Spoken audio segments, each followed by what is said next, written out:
Tidak ada yang bisa menahan kami karena kami rindu. Dan hamba-Mu tahu ada sebuah perasaan Tuhan sedang mencari seseorang di saat teduh bersama ini. Tak boleh lagi ada domba yang terhilang, yang tersesat atau yang jauh. Tuhan mati supaya kita dekat. Terima kasih Tuhan bahwa setiap orang merapat. Roh Kudus, Engkau yang ambil alih fully semua dari awal hingga akhir saat teduh bersama yang kami lakukan bersama ini Tuhan. Terima kasih Tuhan. Sembunyikan hamba di balik salib-Mu. Sampaikan sabda-Mu. Demi nama Yesus. Haleluya. Amin. Amin. Saya melihat sesuatu dengan sekelibat cepat. Selama 2 kali tadi kita penyembahan di dalam roh. Tiap kali saya pejamkan mata saya melihat ada tangan yang dibalikkan begini dengan cepat. Membalikkan telapak tangan seperti ini. Saya percaya Tuhan akan segera memutarbalikkan keadaan Anda yang sangat frustrasi ini. Saya percaya bagi Tuhan tidak ada yang sulit sama sekali. Segampang membalikkan telapak tangannya. Di awal saat teduh bersama tadi waktu masih bacakan kesaksian, saya punya feeling sangat kencang bahwa Tuhan sedang mencari seseorang. Ada perasaan itu loh, Tuhan lagi cari seseorang.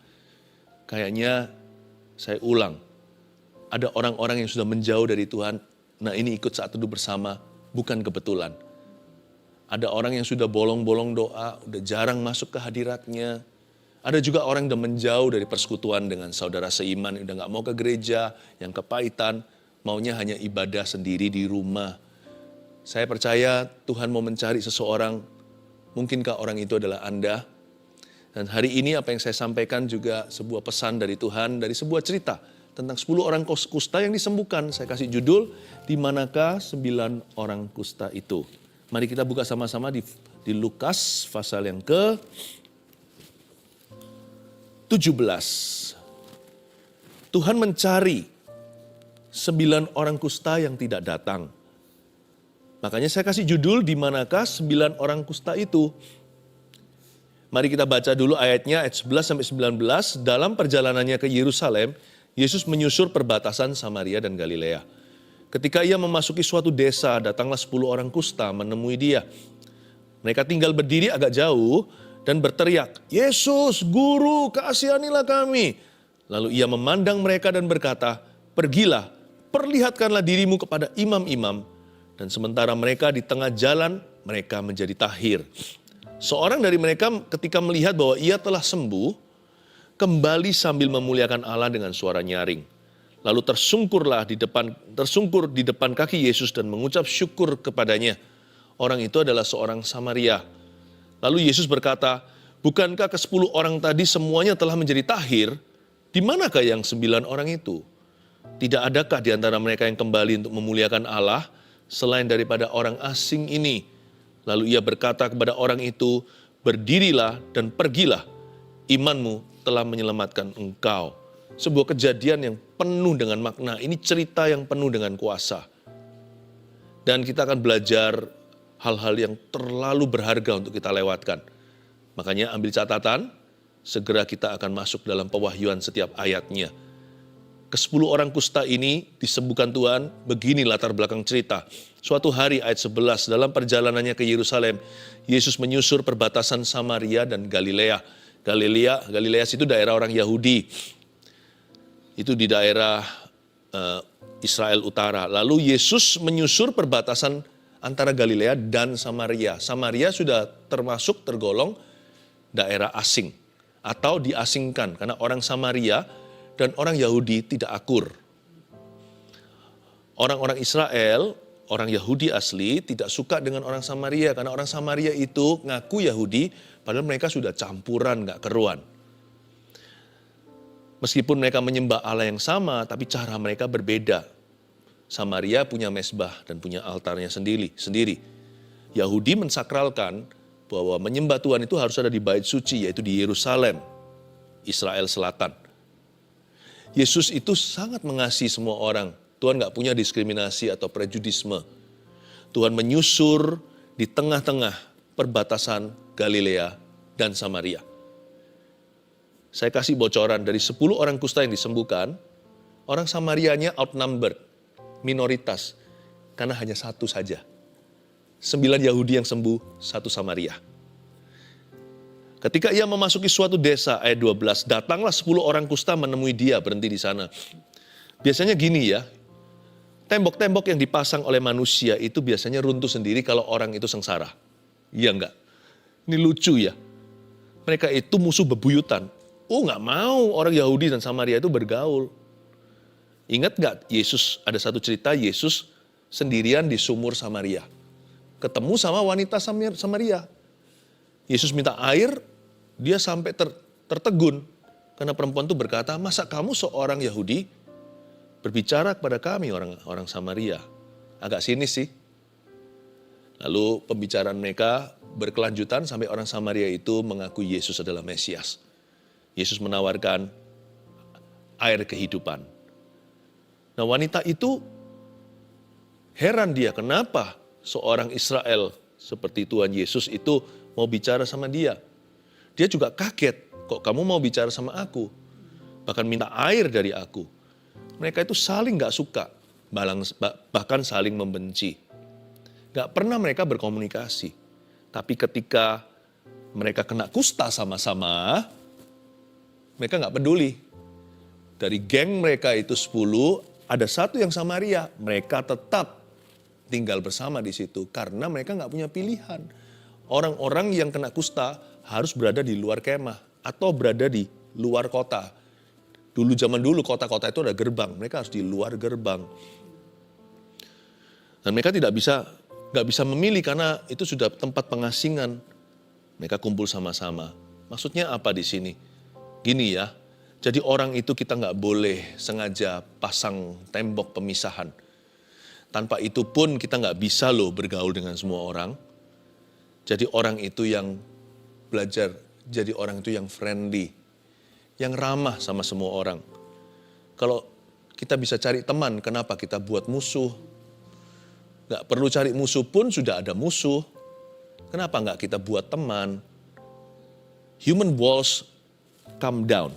Crumbling down when they are suffering. Demikian pula tembok-tembok yang kita pasang terhadap Tuhan. Biasanya orang itu begini begitu, angku sampai dia di ICU. Jangan kita ikut Tuhan itu kalau sudah mengalami musibah. Orang yang pandai dan pintar itu ikut Tuhan ketika damai, sejahtera, tidak terjadi apa-apa. Jangan tunggu sampai kita itu mengalami penghakiman. Baru setelah itu kita kapok dan jerah. Kalau sama Tuhan itu, please mempan firman. Tuhan bilang, Tuhan katakan, kita lakukan. Tuhan gak perlu pakai pecut-pecut, tali les dan kekang untuk membuat kita taat dan tunduk. Kalau bisa itu lewat hubungan. Hubungan yang sehat dengan Tuhan. Kita semakin indah, semakin menjadi serupa dengan Dia. Ketika ia memasuki suatu desa, datanglah 10 orang kusta menemui dia, mereka tinggal berdiri agak jauh. Mereka agak jauh ya, bayangkan mereka agak di situ. Makanya mereka teriak-teriak. Ayat 13, dan berteriak, Yesus, Guru, kasihanilah kami. Sekilas waktu saya baca ayat 13, saya kok bisa bayangkan ini seperti doa bersama ya atau kebaktian. Bukankah kebaktian juga sama? Kita berada di sisi sini, Yesus di sisi sana. Duduk di sebelah kanan Allah Bapa. Kita yang kusta ini loh, teriak, udah gak usah pilih-pilih kursi VIP, kanan Yahudi, kiri Samaria. Udahlah sama saja. Humans are humans, ya kan? Manusia adalah manusia, bukannya kita harus saling mendoakan. Yesus Guru kasihanilah kami. Lord, Tuhan. Teriak bersama-sama. Kayaknya ini doa korporat. Seperti di dalam gereja. Tuhan tuh dengar loh. Jangan pernah kita anggap kita saat teduh bersama. Anda teriak dari rumah, saya teriak dari rumah ini. Nanti ada yang teriak dari mobil. Mungkin bukan menjerit sungguhan, tapi teriak dalam hati. Itu Tuhan dengarkan semua. Jangan kita kira Tuhan itu grosiran. Artinya rame-rame, sekalipun kita bisa rame-rame berdoa, nanti Tuhan jawabnya itu individu. Terbukti nanti Tuhan hitung satu persatu. Nggak luput Tuhan tahu yang disembuhkan 10. Tuhan tahu jumlah mereka. Jangan kira Tuhan tidak tahu jumlah kita. Sekarang ini yang nonton saat teduh berapa? Ya, nanti aja nanti baru kita tahu. Ini pasti ada yang menyusul lagi. Yang live-nya berapa nanti yang susulan. Jangankan jumlah orang. jumlah rambut di kepala kita aja bukan hanya dihitung. Alkitab mengatakan they are numbered. Mereka bukan dihitung, dinomerin. Lain loh, kalau dihitung itu rambut orang itu ada berapa? Rambutnya ada 1.234.051. Ya, itu kan jumlah. Enggak, rambut mana yang rontok hari ini, itu Tuhan punya barcode-nya. Yang di sisir Anda itu loh, khususnya para wanita, shampoo-nya nggak cocok kali. Itu di situ ada, itu rambut yang ke 947.532. Itu ada. Itu rambut keberapa? Tuhan tahu semua. Jadi jangan pernah kita itu merasa lost in the crowd. Kita merasa terhilang, merasa tersesat, merasa tidak signifikan, tidak bermakna, apa bedanya ada atau tidak ada saya di tengah lautan manusia. No, your life is numbered. Hidupmu itu ada angkanya, jumlahnya. Hidupmu itu ada nomornya. Dan Tuhan itu mengenal kita sebelum dunia dijadikan, bahkan sebelum mama melahirkan. Tuhan itu sekalipun mendengar doa itu bersama-sama, Yesus sembuhkan mereka satu persatu. Makanya mereka juga harus collect atau mereka harus menjemput mujizat mereka perorangan. Terbukti di ayat 14, lalu ia memandang mereka dan berkata, pergilah, perlihatkanlah dirimu kepada imam-imam. Gak bisa ada mujizat titipan atau iman titipan juga. Titip ya, titip salam sama Tuhan. Kalau nggak mau kasih salam ke Tuhan sendiri, jangan titip siapa-siapa. Sebab Tuhan tidak terima titipan. 10 orang ini disuruh semuanya, satu persatu mereka semua bersepuluh, pergilah perlihatkanlah dirimu. Kata dirimu di situ artinya dirimu masing-masing kepada imam-imam. Nggak bisa ada yang berkata, aku titiplah, aku kesakitan, kusta itu sakit loh. Belum lagi bahaya secara sosial kalau mereka kedapatan pergi ke arah sana. Ini kalau sampai Tuhan nggak sembuhkan mereka di tengah jalan, mereka bisa dirajam. Karena ada hukumnya di Israel, itu ada undang-undangnya. Itu by law loh. Itu bukan hanya dengan kesadaran. Itu sudah menjadi pidana kalau mereka itu mendekati berapa meter gitu dengan orang yang sehat.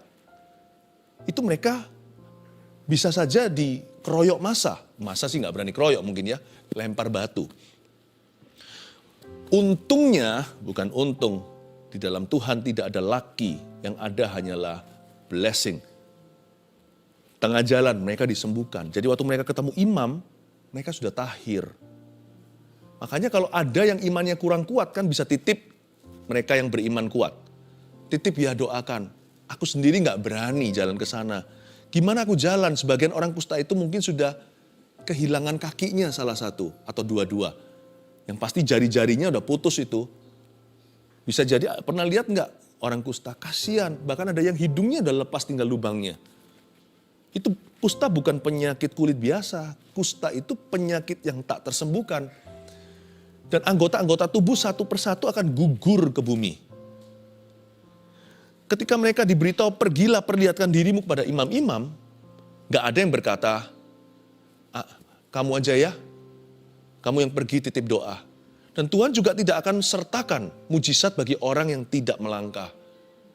Misalkan dari 10 yang diberi perintah, 7 yang jalan, 3 itu tidak akan disembuhkan. Karena mereka tidak disembuhkan saat mereka terima perintah Tuhan. Mereka disembuhkan saat mereka melakukan perintah Tuhan. Ketika mereka berjalan dan di tengah jalan, mereka disembuhkan. Jadi kalau mereka tidak pergi, ya nggak terjadi. Mereka disuruh jemput mujizatnya, perorangan.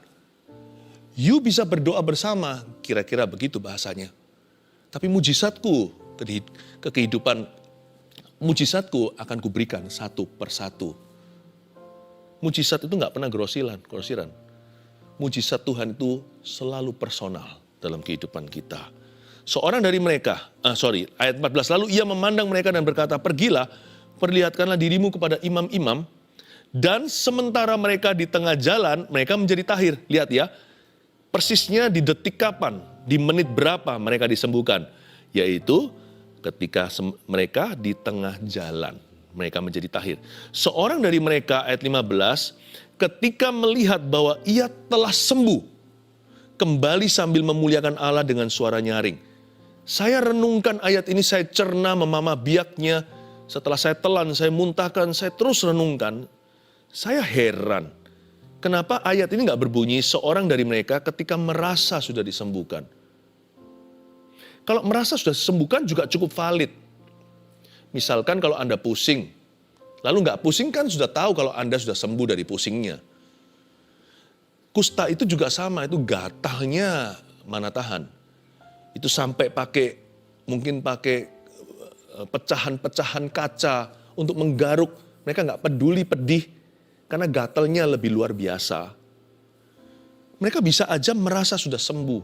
Kalau Anda mual tiba-tiba nggak mual kan berarti sudah hilang mualnya. No, I think the healing goes deeper. There is a greater miracle, ada mujizat yang lebih besar. Kalau Anda renungkan ya, dikatakan di sini seorang dari mereka, salah satu yang menemukan dulu bahwa dia sudah disembuhkan, ketika melihat bahwa ia telah sembuh. Berarti ada sesuatu yang nampak. Mungkinkah hidupnya yang hilang itu muncul lagi? Ini bukan kasus kesembuhan semata-mata. Ini kasus penciptaan. Ini yang disebut dalam bahasa Inggrisnya a creative miracle. Mujizat yang kreatif. Ini bukan hanya sakit lalu sembuh. Anda bisa sembuh dari luka, goresannya masih ada. Mungkin Anda mengalami kecelakaan. Mungkin tangannya putus atau jarinya putus. Setelah patah jarinya nggak bisa disambung lagi karena telat. Ke rumah sakitnya terlambat. Ya sudah, Anda bisa sembuh, lukanya tidak basah. Semua tinggal trauma atau tinggal memori saja. Tapi sudah nggak sakit lagi. Tapi jari nggak kembali. Jari ya hilang satu. Jari hilang dua ya hilang dua. Tapi kalau dia melihat kesembuhan, itu beda. Bukan badannya sembuh, dia melihat sesuatu. Mungkinkah kakinya muncul? Mungkin telapak kakinya udah nggak ada satu. Bukan hanya jarinya. Sekakinya pun putus. Tiba-tiba sepatunya. Dia bebet dengan kain begitu, lalu tiba-tiba ada kakinya keluar. Kainnya robek di depan. Dia kaget, dia melihat sesuatu ketika ia melihat bahwa ia telah sembuh. Waktu dia melihat that he was made whole, bukan hanya sembuh atau healing. Waktu dia melihat sesuatu dikembalikan alias dipulihkan. Ia kembali sambil memuliakan Allah dengan suara yang nyaring. Luar biasa loh. Saya beritahu kalau Tuhan tolong tidak akan tanggung. Jangan pernah batasi kuasa Tuhan. Don't confine God to just healing and miracles. Jangan kita itu mengkotakkan Tuhan hanya pada kesembuhan dan mujizat. Allah kita itu yang mati pun bangkit. Yang tiada pun jadi ada. Dia menciptakan yang ada itu dari yang tiada. Nggak perlu modal seperti manusia. Kita perlu sesuatu untuk menjadikan sesuatu. Tuhan nggak perlu apa-apa, semua jadi oleh karena firman-Nya. Dia pencipta kita Alfa dan Omega. Jangan pernah batasi. Kalau Tuhan bicara percayalah. Kalau enggak nanti kita gigit jari. Kalau Tuhan yang ngomong sesuatu, sekalipun semua logika menentangnya, semua perasaanmu melawannya, lakukan saja seperti kata Maria kepada semua pelayan-pelayan di restoran atau pada waktu kondangan. Pokoknya anakku ini, putraku ini ngomong apa aja, kalian lakukan. Masa kasih air, dibawa air kasihkan ke guest atau para tamu. Tapi waktu mereka mulai mencicipinya menjadi anggur yang termahal. When God says something, just believe it. Percaya saja. Ketika ia melihat bahwa ia telah sembuh, ia kembali dengan suara nyaring. Ayat 16, lalu tersungkur di depan kaki Yesus dan mengucap syukur kepadanya. Wait a minute, tunggu dulu. Orang itu adalah seorang Samaria. Tahu nggak, orang Samaria itu selalu merasa mereka itu adalah kelas kedua. Mereka ada mindernya terus terang. Orang Samaria itu merasa mereka itu nggak pure breed. Mereka itu bukanlah keturunan murni Abraham. Mereka sih tahu dirilah. Mereka malah nggak suka sama orang Yahudi karena ada ketegangan. Karena orang Yahudi merasa mereka itu bukan anak Abraham. Jadi pokoknya rumit. Tapi paling tidak ya, lewat culture mereka lebih baik, kebudayaan mereka. Kebudayaan yang disepelekan. Orang-orang yang dihina, itu biasanya lebih menghargai kasih ketika diberikan. Orang itu tidak pernah merasa dirinya worthy atau layak menerima semua mujizat ini. Dari 10, hanya 1 yang kembali. Yang 9 gak balik, tahu kenapa? Ya sepatutnya lah, saya anak Abraham kok. Dalam bahasa Inggrisnya, spirit of entitlement. Hati-hati dengan perasaan berhak. Dan Tuhan Yesus memuji orang ini. Kita lihat ayat 17, lalu Yesus berkata, bukankah ke-10 orang tadi semuanya telah menjadi tahir? Di manakah yang 9 orang itu? Ingat ya, Tuhan Yesus itu menghitung loh. Dia nggak perhitungan, bedain ya. Dia menghitung tapi dia nggak perhitungan. Kalau perhitungan dia nggak akan berikan ke kita. Karena berikan kepada kita ini untungnya apa? Nggak ada. Tapi dia menghitung. Jadi dia itu tahu ada berapa orang di situ. Dan dia tahu siapa yang sembuh. Yesus itu murah hati. Tapi Tuhan itu nggak teledor orangnya. Bahkan ada kuasa yang keluar dari tubuhnya, bentuknya energi aja atau suatu tenaga. Tuhan langsung tahu, hayo siapa yang jamah jubahku. Murid-muridnya sampai koreksi dia. Karena murid-muridnya berada di level yang berbeda. Mereka di level kedagingan. Yesus tahu Bapaknya. Yesus tanya, siapa yang pegang aku? Dari tadi semua orang berdesak-desakan, guru. Semua orang berhimpit-himpitan. Kenapa kau bilang siapa menjamamu? Ya udah biasa kalau di tempat gini. Apalagi kalau guru datang rame sekali. Semua orang pasti senggol-senggolan. Tak terkecuali guru pun kesenggol sana sini. Kenapa guru tanya gitu? Nggak digubris sama Tuhan Yesus? Orang-orang yang tidak mengerti cara kerja Bapaknya. Yesus berkata, siapa ya? Ayo ngaku. Tuhan tahulah. Tapi kasih kesempatan pada wanita pendarahan 12 tahun itu untuk mengakui. Supaya dia berani beriman. Supaya dia berani, open about her faith. Dia berani untuk bersaksi bagi Tuhan. Aku. Tuhan tahu. Tenaga keluar aja Tuhan tahu kok. Tuhan gak pelit. Tuhan tuh kalau memberikan ya, lebih daripada kalau orang itu mengadakan obralan. Tuhan memberikan itu cuma-cuma. Bayar sedikit pun gak perlu, percaya saja. Tapi jangan kira kalau Tuhan itu murah hati, dia murahan. Setiap tenaga energi yang keluar, semua itu ada track record-nya. Semua itu ada tanda terimanya. Dia gak perhitungan. Dia gak bilang gini loh, aku sembuhkan kamu, sekarang kamu mau apain aku. Aku sembuhkan kamu, sekarang kamu gimana bayar? Gak bisa, dengan apakah aku balas Tuhan selain puji dan sembah kau. Siapakah aku ini Tuhan, jadi biji matamu. Gak bisa sih, terus terang. Tuhan tidak pamrih. Tuhan punya kasih melebihi kasih sayang seorang ibu. Hanya memberi, tak akan kembali. Bagai sang surya yang menyinari dunia. Tuhan kalau memberi itu tidak minta sesuatu kembali. Tapi Tuhan tahu, He keeps count of men. He keeps count of His favors to men. Dia menghitung satu persatu orang-orang yang dia panggil. Orang-orang yang dia jamah, orang-orang yang diberi kesempatan lagi, orang-orang yang diberi berkatnya, orang-orang yang disembuhkan, orang-orang yang Tuhan berikan kasih karunia dan anugerah. Dan dia hitung satu persatu loh kasih karunia itu. Kepada si A aku beri kasih karunia apa, kepada si B aku beri kasih karunia apa. Jangan kira, coba roh Yesus Kristus, Roh Kudus pun tahu karunia apa diberikan kepada siapa. Makanya di dalam surat Paulus di Korintus dituliskan, Roh itu memberikan, mengimpartasikan karunia sesuai dengan kehendaknya. Jadi dia tahu yang sana dengan situ karunianya beda karunia mereka apa. Tuhan itu nggak pernah, mana ya kunci rumah, mana ya kunci mobil, sisirku di mana, aduh dompetku kok hilang. Tuhan nggak begitu. Maksud saya ngomong gini apa? Tuhan itu menginginkan untuk kita meresponi Dia. Jangan hanya kita menerima sekalipun tidak bisa membayar kasih karunia-Nya. Jangan kita jadi anak Tuhan atau orang Kristen yang pasif. Jangan jadi orang yang seperti tidak meresponi Tuhan. Jangan menjadi orang yang tidak berbuat apa-apa. Di manakah yang 9 orang itu Tuhan kangen sama mereka? Hello, Tuhan bilang sama orang Samaria itu, mana 9 temanmu? Kok nggak datang ke sini? Saya tahu loh di tengah jalan tadi sembuh, kan saya yang memberi perintah. Dan saya yang membuka kunci kesembuhan mereka. Mana mereka? Teman-temanmu. Tidak adakah di antara mereka yang kembali untuk memuliakan Allah selain daripada orang asing ini? Lalu ia berkata kepada orang itu, ini adalah keberuntungan orang asing, orang Samaria satu yang kembali. Lalu ia berkata kepada orang itu, berdirilah dan pergilah. Lihat ini, imanmu telah menyembuhkan engkau, betul? Bukan. Imanmu telah menyelamatkan engkau. 9 tidak kembali, puas dengan mujizat. Pergi, punya hidung baru, kaki baru, bahkan seluruh kusta sembuh. Fine, thank you. Tapi hidup mereka akan kembali ke kehidupan lama mereka.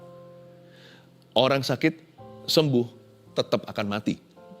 Tapi orang ini beda.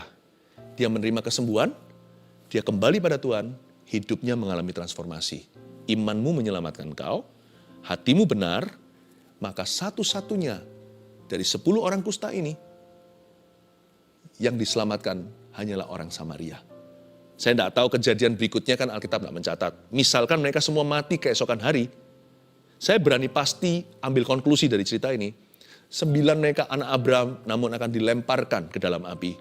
Tapi satu orang Samaria ini seperti Lazarus, si pengemis itu, akan duduk di pangkuan Abraham. Mana mujizat terbesar? Sembuh dari sakit atau diselamatkan dari kehidupan dosa dan kegelapan? Ini mujizat terbesar. Kalau mereka mati keesokan hari, yang masuk surga cuma 1 saja. Yang 9 akan binasa. Orang ini kembali, hidupnya mengalami perubahan. Dan Tuhan selamatkan jiwanya. Yang berakhir sampai salvation, sampai keselamatan, hanya orang Samaria. Orang Yahudi itu mengira bahwa mereka anak Abraham, tidak menyadari bahwa Tuhan kalau mau bisa ciptakan anak Abraham dari batu-batu di pinggir jalan. Tapi mereka mengira mereka selamat. Mereka puas dengan berkat. Mereka tidak mau tahu menahu tentang Yesus. Akhirnya mereka tersesat, terhilang. Bisa jadi perkara lebih buruk terjadi. Nggak tentu mereka akan kusta lagi. Kalau Tuhan sembuhkan sekali anak manusia memerdekakanmu, kamu akan sungguh-sungguh merdeka. Tetapi saya sayangkan, mereka tidak berakhir dengan baik. Tetapi orang Samaria ini perkecualian. 3 poin yang saya mau berikan kepada Anda sebagai review pelajaran kita tentang cerita yang luar biasa. Di manakah 9 orang kusta itu? 1, kita harus ingat, jangan pernah merasa berhak untuk ditolong Tuhan. Hati-hati dengan sense of entitlement. Ingat ya, jangan jadi kacang yang lupa kulitnya. Kita harus mengerti selalu, dan jangan pernah kita berakhir sebagai maling kundangnya sorga. Orang yang lupa daratan. Jangan pernah merasa berhak untuk ditolong Tuhan. Sekalipun kalau Anda dan saya, sekalipun kalau ada di antara kita yang jadi pendeta sekalipun, ingatlah mungkin kita jadi seperti ini karena kita adalah pendosa yang lebih buruk dari jemaat. Gak pernah kita boleh merasa berhak. Melayani Tuhan itu bukan tempat untuk memperoleh glory. Melayani Tuhan itu adalah tempat untuk mengembalikan budi. Membalas budinya Tuhan yang tidak akan pernah terbalaskan. Jangan pernah merasa berhak untuk ditolong Tuhan. Masuk hadirat Tuhan itu dengan rendah hati. Saya rasa yang saya lihat tadi membalikkan telapak tangan itu, kalau kita mau masuk ke hadirat Tuhan dengan rendah hati, kayaknya nih saya curiga. Ini curiga yang baik, ini curiga ilahi. Semudah itu Tuhan akan membalikkan telapak tangan. Kalau sana mau humble aja sama Tuhan. Kalau kita mau sungguh-sungguh datang pada Tuhan dengan hati yang lemah lembut, dengan jiwa yang remuk, hati yang patah pun, kalau kita datang dengan honest, dengan jujur dan real kepada Tuhan, lihat ya, semudah membalikkan telapak tangan, mujizat akan terjadi. Tuhan sembuhkan orang kusta ini nggak pakai proses, cuman 1 kata aja, 1 perintah, 1 word from Jesus. Wow, jangan marah sama Tuhan. Ya itulah titik marahku, pastor. Kan Tuhan gampang kalau mau ngomong sesuatu, sampai sekarang nggak ngomong-ngomong tuh. Emangnya Tuhan harus ngomong apa sama kita? Kita nggak boleh merasa berhak. Tuhan tuh nggak hutang sama Anda, nggak hutang sama saya. Jadi kalau Tuhan nggak bicara sampai sekarang, padahal kita tahu Dia bisa, jangan marah. Sekalipun sampai mati Tuhan nggak bicara pun, Ayub harus berkata, Tuhan memberi, Tuhan mengambil, terpujilah nama Tuhan. Manusia harus tahu diri. Kalau kita mau rendah hati dengan tulus ya, bukan dengan manipulasi. Saya rasa semudah membalikkan telapak tangan, mujizatmu akan terjadi. 2, mujizat Tuhan bekerja lewat iman dan ketaatan. Ini yang saya sebut the power of hearing, kuasa mendengarkan dan mentaati the spoken word. Mentaati dan mendengarkan dulu, lalu mentaati firman Yesus yang diucapkan atau rema. Tapi ada caution-nya, ada hati-hatinya. Kalau Tuhan nggak suruh, jangan dibuat-buat. Ya. Misalkan saya dengar cerita ada orang yang seperti bergumul di hatinya, Tuhan suruh aku gini, suruh gini. Lama-lama hanyalah nubuatan sendiri atau mengucapkan kata-kata, kalimat-kalimat wishes atau pengharapannya. Lalu coba-coba begini, coba-coba begitu, lalu nggak berhasil. No. Kalau Tuhan bicara itu akan jelas kok. Anda nggak usah bergumul di hati, was-was. Kalau aku nggak melakukan ini, aku nggak taat sama Tuhan. Enggak. Kalau Tuhan bicara itu semua akan naturally atau secara alami. Anda tidak perlu membuat sayembara hati, jikalau aku tidak begitu maka aku begini. Tidak akan ada stres yang tidak perlu kalau Tuhan bicara itu, Anda akan tahu. You know that God has spoken to you. Dan orang lain juga akan bisa meneguhkannya. Satu persatu akan Tuhan kirim konfirmasi bahwa memang Tuhan bicara begitu di hidupmu. Tinggal taat saja.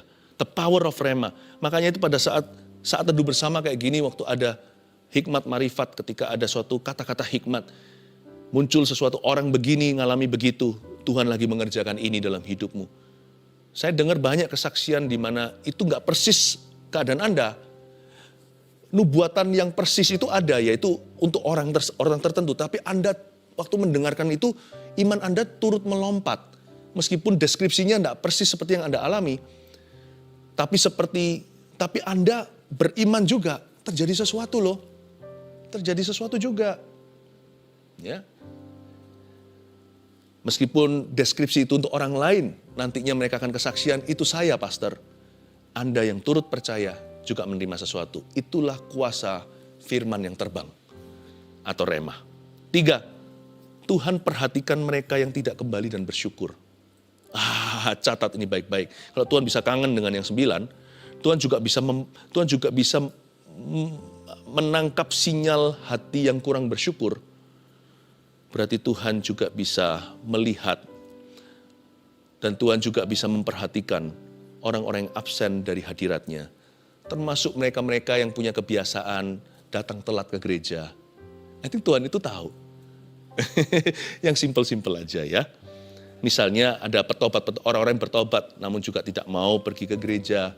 Itu Tuhan juga tahu. Tuhan akan tanya, di mana itu? Atau orang-orang yang percaya Tuhan tapi tidak kunjung dibaptis juga. Tuhan juga tanya, loh katanya percaya sama aku, tapi di mana mereka tidak pernah melakukan perintahku? Percayalah dan berilah dirimu dibaptis. Tuhan itu tidak hanya memperhatikan orang-orang yang datang.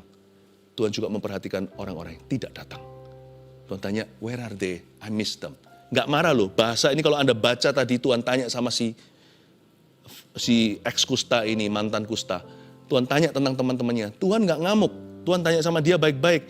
Di mana temanmu? Where are the 9? Di mana yang 9 itu? Tuhan tahu ketika kita absen. Tuhan tahu ketika kita malas. Tuhan tahu ketika kita mundur. Tuhan tahu ketika kita menunda ketaatan. Tapi Tuhan menunggu kita. Makanya dari tadi saya merasa Tuhan sedang mencari seseorang. 1, 2, 3. Jangan pernah merasa berhak untuk ditolong Tuhan. 2, mujizat Tuhan bekerja lewat iman dan ketaatan. 3, Tuhan perhatikan mereka yang tidak kembali dan bersyukur kepadanya. Kayaknya orang ini belum kenal Tuhan atau baru kenal Tuhan atau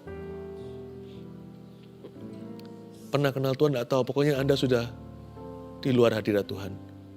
You come back to me, I'm looking for you, kata Tuhan Yesus. Aku mencarimu. Saya merasakan dalam spirit saya banyak orang yang mundur dari Tuhan. Dan justru banyak yang backslidden, yang sudah murtad jalan, akan kembali ke Kristus di saat teduh bersama hari ini. Tuhan mencarimu saudaraku, perasaan itu saya rasakan kuat di dalam spirit saya. Perasaan penasaran. Meskipun di depan saya hanya kamera, I feel you. I feel Jesus. Kembali ke Tuhan yuk. Anda yang sudah jauh, yang sudah absen melulu. Ini bukan soal absensi gereja atau pelayanan, bukan, percayalah saya. Itu semua hanyalah tempat untuk bertemu dengan Tuhan. Tapi Tuhannya yang sedih. Tuhannya yang kehilangan. Come back please. Kembali ke Tuhan Yesus. Kalau Anda hari ini termasuk golongan orang-orang yang sudah mundur dari Tuhan. Atau sudah keluar. Atau Anda hari ini ikut saat teduh. Karena diberi linknya oleh seseorang Anda ikuti. Anda belum dalam Kristus. Saya ajak kita untuk berdoa ya. Kalau itu adalah Anda Yang dimaksudkan, letakkan tangan di dada seperti ini. Pray with me. Bilang, Tuhan Yesus, ini aku. Bahwa aku dekat padamu. Ucapkan itu. Bahwa aku dekat padamu Tuhan. Aku akui semua dosaku dan kesalahanku. Tiada ku sembunyikan. Ampuni saya Tuhan.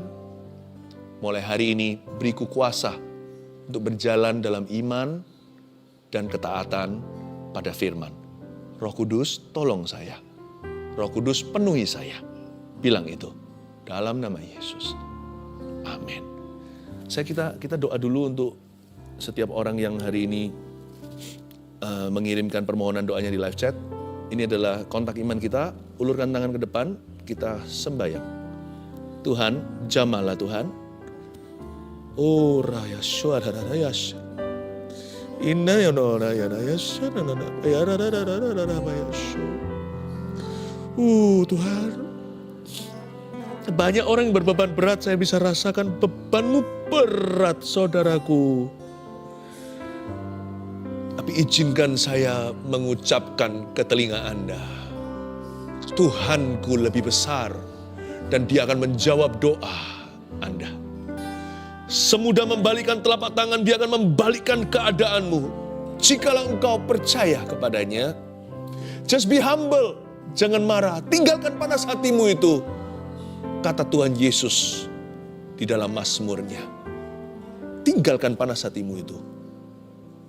Percayalah kepada Tuhan, lakukan yang baik, tinggallah di dalam negeri, tetaplah percaya. Maka engkau akan mewarisi negeri dan berjalan bersama dengan orang-orang yang hidup di dalam Tuhan. Balikkan Tuhan, telapak tangan itu. Semudah itu kau balikkan keadaan mereka. Di dalam nama Tuhan Yesus Kristus. Haleluya. Ada 2 macam telinga yang disembuhkan Tuhan barusan. Sebelum sebentar lagi kita akan tutup kebaktian saat teduh ini. Telinga yang menurun pendengarannya selama 7 bulan ini. Dan sudah salah satu telinga sudah pada titik rock bottom. Sudah boleh dikatakan hampir tuli. Tuhan kembalikan itu di dalam nama Yesus. Sekarang telingamu mendengar kembali. Ambil itu. Saya lihat alatnya di sebelah sini. Dibuka dulu. Nah, Tuhan akan berikan pendengaran yang baru ketika engkau melangkah dengan iman di dalam nama Yesus. Satu telinga lagi. Ada bunyi nging terus dan mengganggu. Bahkan ada bunyi ning dan detakan-detakan. Dan Tuhan membuat telingamu itu kembali sunyi. Meskipun bisa mendengarkanmu dengan jelas. Tapi tidak akan ada gangguan lagi di dalam nama Yesus. God is healing ears. Tuhan sedang menyembuhkan banyak telinga saat ini di dalam nama Tuhan Yesus Kristus. Terima kasih Roh Kudus. Anda yang punya masalah dengan telinga, meskipun masalah tidak saya sebutkan, percayalah dengan iman. Tuhan menjamah telingamu, memberikan alat pendengaran yang baru, memulihkan segala sesuatu dalam nama Yesus. Mari kita semua mengangkat tangan kita. Kita akan terima berkat ini. Terimalah berkat dari Allah Bapa, kasih karunia dari Tuhan Yesus yang menyembuhkan 10 orang kusta, dan urapan dari Roh Kudus yang sama yang mentahirkan mereka, menyertai jemaat keluarga saat teduh yang terkasih dari sekarang sampai seterusnya. Dalam nama Yesus, amin.